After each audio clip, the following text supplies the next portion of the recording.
still don't know how I wound up doing my residency at one of the nation's best hospitals. I thought you had to be a rising star in the medical field, or at least have some good family connections, in order to get into a place like this.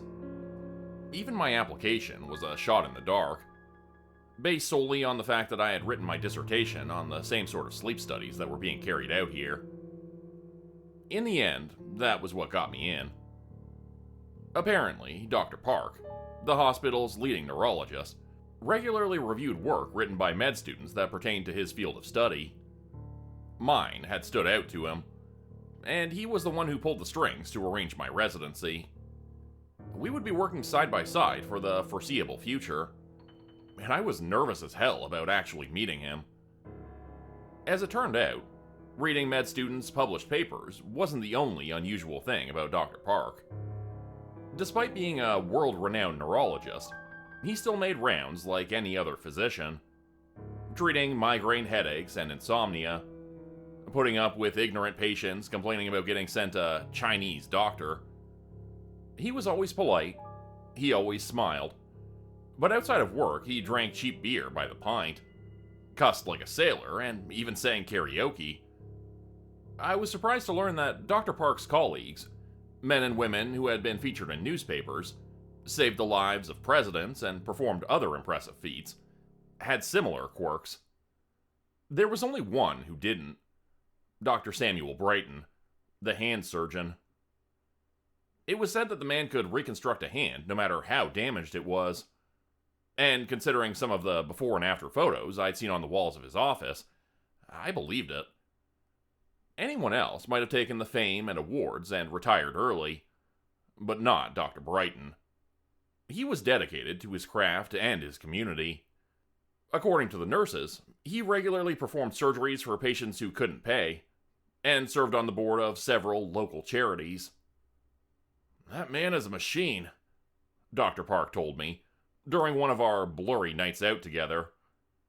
"If I ever get a chance to peek inside his brain one of these days, all I expect to find is a damn microchip." Dr. Park's words proved to be prophetic. Not because they were true, but because a few weeks later, Dr. Brighton approached us near the end of our shift. He apologized for the intrusion, and said he was interested in participating in one of our sleep studies. At first, Dr. Park laughed, thinking it was a joke. Participants were randomized, of course, and it was unlikely that Dr. Brighton even knew what we were researching at that moment. Yet, Samuel Brighton stood his ground, that same sad smile on his face. The hand doctor was serious. For once, Dr. Park was at a loss for words. I cleared my throat and asked what exactly Dr. Brighton wanted us to do. To my surprise, he glanced over both shoulders, then ushered us into an empty patient room. I thought all the secrecy might make sense after his explanation, but once he'd finished, I was even more confused than I'd been before. The gist of it was that Dr. Brighton wanted Dr. Park and I to come to his house and monitor him while he slept. Giving any more information than that, he warned us, might poison the well of our objectivity. An awkward silence filled the room. Dr. Park cleared his throat and apologized. He had a heavy workload, he explained, and what Dr. Brighton was asking was a breach of professional ethics. "I'm sorry, Sam," Dr. Park said, and the smile faded from Dr. Brighton's face. "So am I. See, I wasn't asking. You're going to do this for me, Django. You owe me. Remember?" My mentor swooned like Dr. Brighton had just hit him, then rushed to correct himself. "Okay, Sam. Okay. We'll be there this Friday. You've got my word." I was irritated, not only by the prospect of losing one of my only nights off, but also because I'd been left out of the mystery. Dr. Brighton was clearly holding something over Dr. Park, but he didn't trust me enough to tell me what it was. Still, I had worked so hard and sacrificed so much to come this far. I wasn't going to throw it all away over a single weird request. Besides, I was curious to know why Dr. Brighton was so desperate to have us monitor him overnight. Dr. Park was uncharacteristically quiet as we loaded our equipment into a white van that Friday afternoon. I marked off the list of equipment we'd need, checking everything twice. This wasn't going to be like working in the hospital, where I could just pop down to a lab or a storage room and retrieve whatever we were missing. Even so, it wasn't until I plugged Dr. Brighton's address into my Maps app that I realized just how isolated we were going to be. The hand doctor lived in a gated community overlooking a river on the outskirts of town. The winding, two-lane road made for a grueling drive, but the sunset views were spectacular. Once we were inside the gated community, the streets were eerily quiet. As massive and beautiful as the houses were, there wasn't a single child playing in the street, nor were there any neighbors chatting in folding chairs or taking their pets for a walk. The residents of each bunker-like house seemed walled off from the world somehow. And if this was what great wealth bought, I suddenly wasn't sure I wanted it. Dr. Brighton opened the door as soon as we rang the bell. I had the unsettling impression that he'd been waiting for us right behind the door. Dr. Park even made a joke about it, asking whether he had been watching for us through the security cameras. Dr. Brighton gave him an odd look, and said that no, the house's security system had been shut off, but he would activate it again so that we could observe him, if that would help. It was odd to think that someone would have cameras in every room of their own home, but Dr. Brighton's kind and welcoming attitude pushed the disturbing thought out of my mind. He thanked us profusely, told us to make ourselves at home, then announced that he was going to get ready for bed. While the hand doctor brushed his teeth, Dr. Park and I set up our machines, our cameras, and the wireless EEG headset. We would be observing Dr. Brighton from the guest bedroom beside his own, so that our movements wouldn't disturb his sleep. The house was about what I had expected, big and modern, with black and white furniture and a 3-story window that looked out on the river below. Everything was almost painfully clean. The work of a maid, I figured. The only thing that struck me as odd were the family pictures lining the walls. Apparently, Dr. Brighton had a wife and 2 kids, but apart from those photos, there was no sign of them anywhere. Had he put them up in a hotel for the night or something? Dr. Brighton wore navy blue pajamas that probably cost more than my rent for a month. He lay on the edge of his king-sized bed in a position that reminded me unsettlingly of a corpse. Eyes closed, arms crossed across his abdomen. Perfectly still. Even when we set up the uncomfortable EEG headset, it felt like he was waiting for something, but I couldn't imagine what that something might be. Once Dr. Brighton and I were seated in front of the monitoring screen, the strangeness of the situation sank in fully for me. In the hospital, our equipment felt natural, but in someone's house it seemed invasive and out of place. Through the live feed on the screen, I watched Dr. Brighton nuzzle his head into the pillow and turn over, trying to find a comfortable position in spite of our EEGs. It wasn't until Dr. Park asked me whether I wanted the first or second shift that I realized we were going to be observing him in turns all night. I had been awake since 4 a.m., and my eyes felt dry and burning after just a few minutes of looking at the screen. "Get some rest," Dr. Park suggested, "because you're going to need it." With a steaming mug of Dr. Brighton's strong, high-end coffee in hand, he turned back to the monitor. I stretched out on the immaculate guest bed and shut my eyes, wondering what the night would bring. "Are you asleep?" The words, whispered into my ear in the dark, jolted me up with a gasp. It was Dr. Park who had spoken, hunched over beside my pillow. But it wasn't the usual rough, confident tone I was used to. He sounded like a scared child. While I rubbed my eyes and got out of bed, Dr. Park gestured to the computer screen. At first, I thought I'd overslept, and it must be morning already, because Dr. Brighton was standing in front of a full-length mirror tying a tie. It took me a moment to realize the sky outside was still dark. I was watching the whole scene through night vision cameras, and according to our EEG readings, Dr. Brighton was still asleep. Sleepwalking. It had come up in our studies before, but it wasn't exactly our field of speciality. I had seen people open drawers and wander through their homes while technically asleep, but never anything so complicated as what Dr. Brighton was doing. Even more unnerving was the wide smile stretched across his face, and the slouched over, arrogant way he was standing. It wasn't like the Dr. Brighton I knew at all. It was like someone else was wearing his skin. Dr. Park and I stared, fascinated, into the feed from his security cameras. I glanced up at the camera in the corner of our own room. It was brand new. Had Dr. Brighton installed them to observe himself at night? And if so, why hadn't he gotten the answers he sought already? With his tie knotted, Dr. Brighton made his way downstairs to the kitchen, where he pulled on a pair of rubber gloves and extracted a rectangular brown case from above the refrigerator. There was none of the sluggish uncertainty I was used to from sleepwalkers. His movements were precise and efficient, like he'd done this dozens of times before.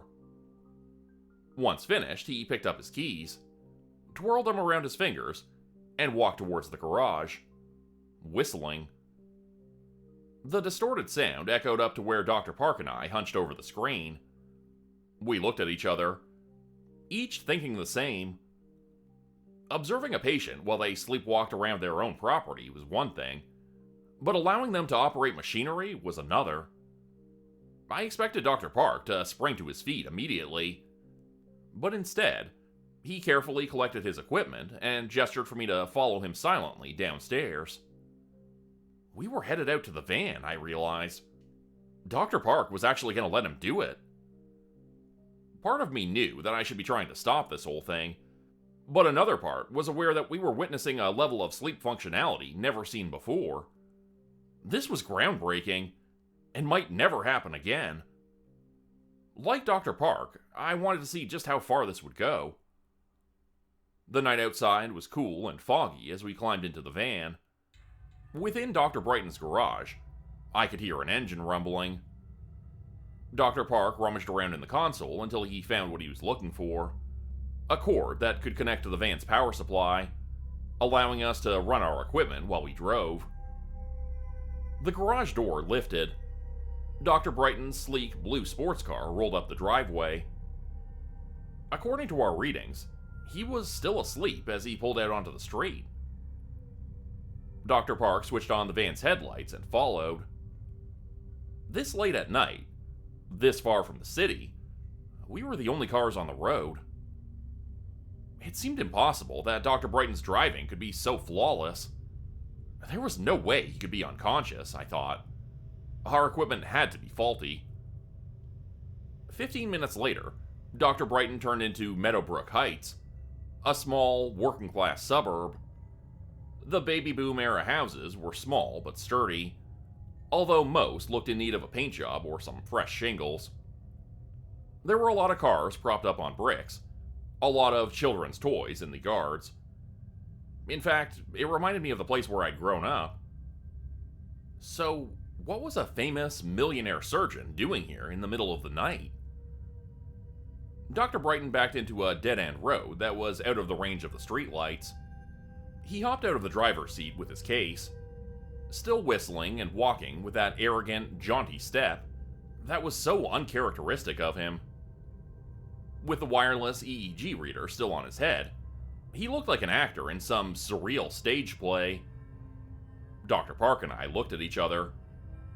In just a few moments, he would be out of range. If we were going to follow him, it had to be now. As though we both reached the same unspoken conclusion, we climbed out of the van and got moving. There was a little bit more life in this neighborhood than there had been in Dr. Brighton's. We could hear the muffled noise of a party through an open window, and there was a woman in a bathrobe smoking on her porch. But no one else was out walking around. What would we do if Dr. Brighton spun on his heel and confronted us? For some reason, That thought filled me with an unspeakable dread. 3 blocks away from where he had parked, Dr. Brighton veered suddenly right, crossed the street, and approached a small, unlit ranch house. He tiptoed up to the front door like a cartoon villain and silently tested it. When it refused to open, he continued around to the side of the house and tested the windows. When he found that one wasn't latched, he slid it gently open and heaved himself inside. Dr. Brighton should have been moving with the clumsiness of a sleepwalker, but he had performed the whole thing with the grace of a professional home invader. "We've got to put a stop to this," Dr. Park muttered finally. "I'm going to see if I can wake him. If I'm not back in 5 minutes, call the police." I nodded, and Dr. Park hurried toward the black, wide-open window. When he climbed inside, it was as though he'd been swallowed up. The seconds dragged by slowly, and it was only when I moved to check how much time had passed that I realized I'd left my phone in the back seat. The curtains shifted inside the dark window.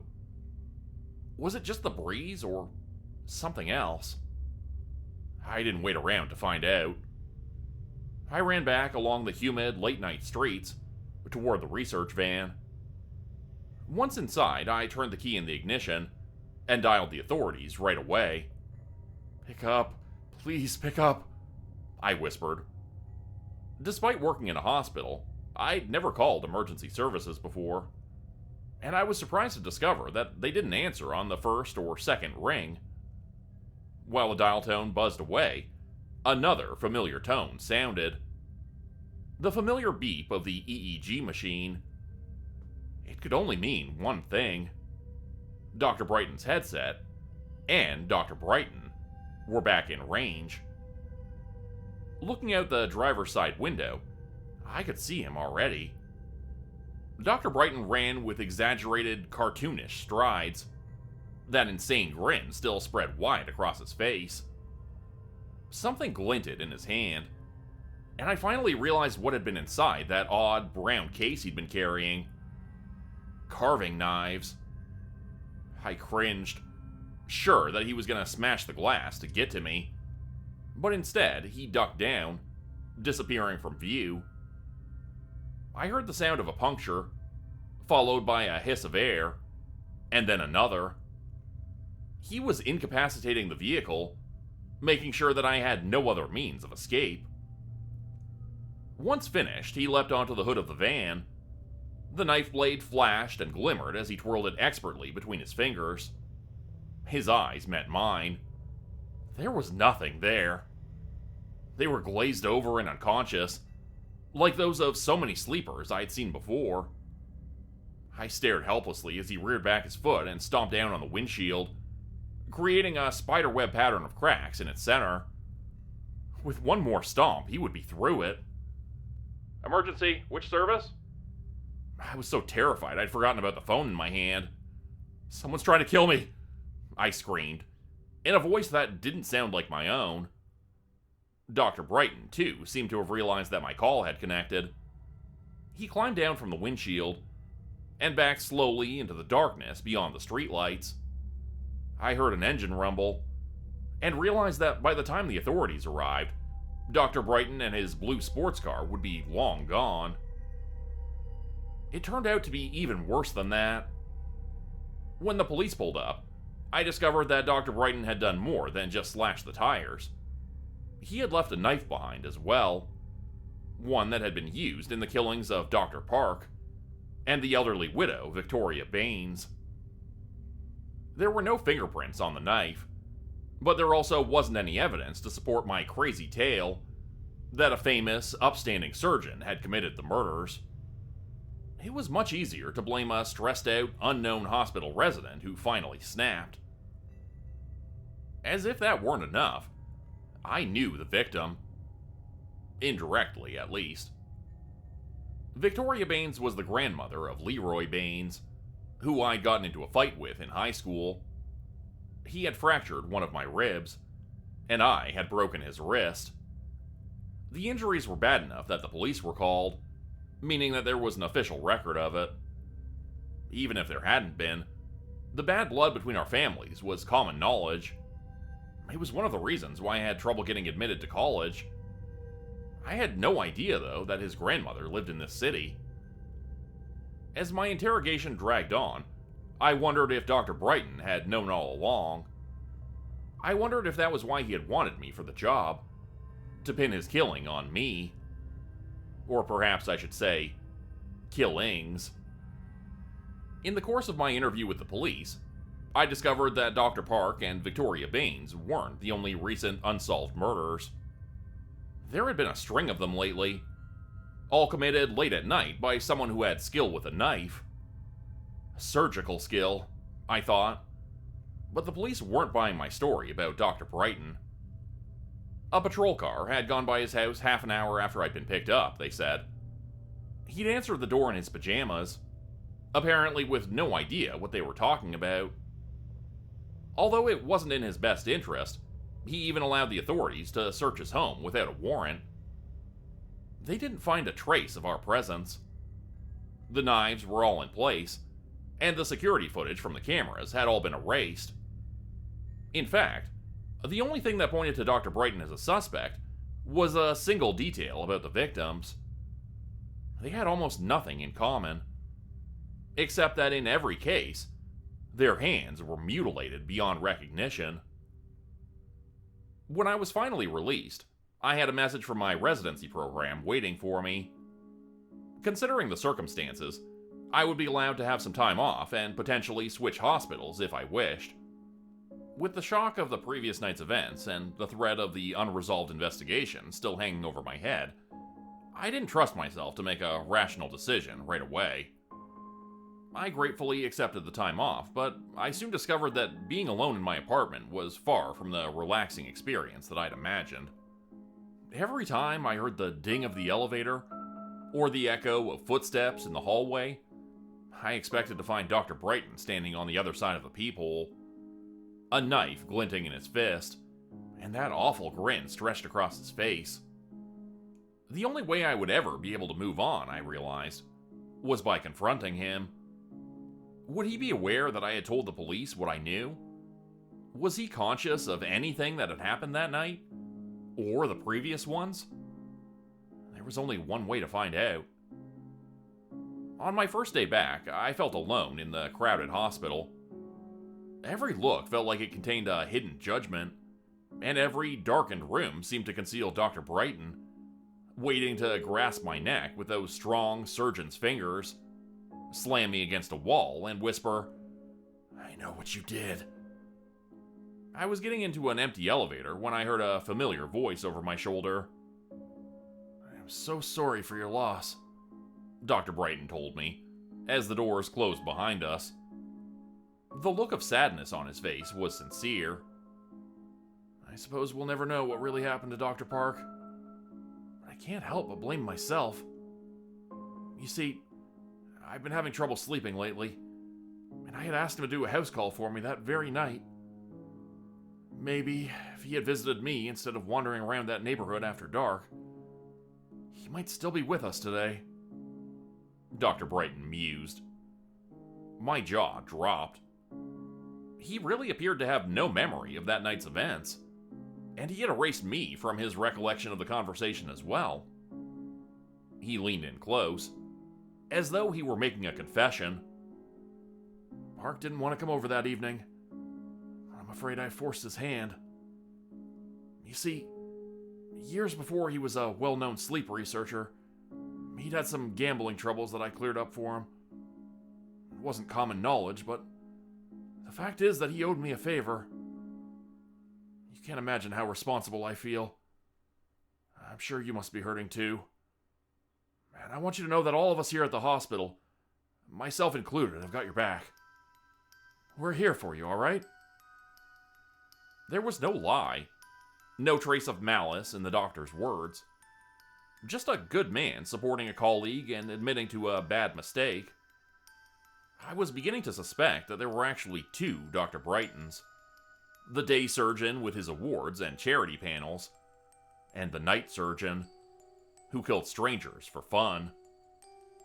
Neither, it appeared, was aware of the other's existence.